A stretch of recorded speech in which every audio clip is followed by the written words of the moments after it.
So in the course of our reporting, I spoke to a very close family member of the survivor who said that the biggest problem or the biggest shock came to her when she saw people shifting sides, and she saw, and he told me, and I quote, he said the system started showing its claws and people started shifting sides, and they were really exposed to what it means to have power and to not have power. So for someone who we assume generally as a woman of social mobility, caste mobility, financial mobility and all of that, even for that woman, someone who has been very close to the woman, who has seen her closely, has told me that it was so shocking for her. We may expect it on many levels, but it's not that easy.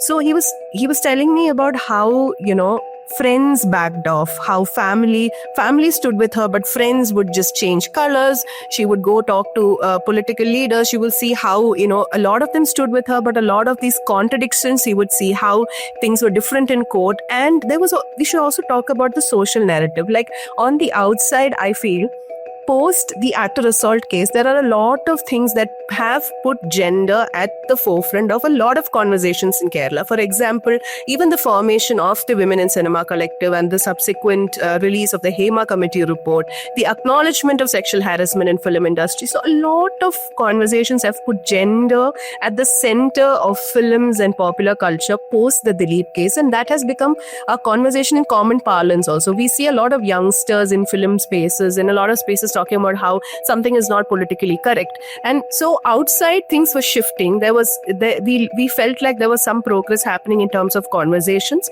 People were getting into two camps: people who thought Dileep was innocent, and people who felt that systems and everyone should be with the survivor, that Dileep should not be invited to functions and all of that.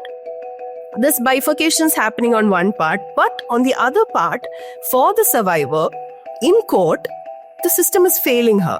She's being slut-shamed. She's been asked very invasive questions. She's under the fear of whether her private visuals are going to be leaked, whether it's going to be somewhere.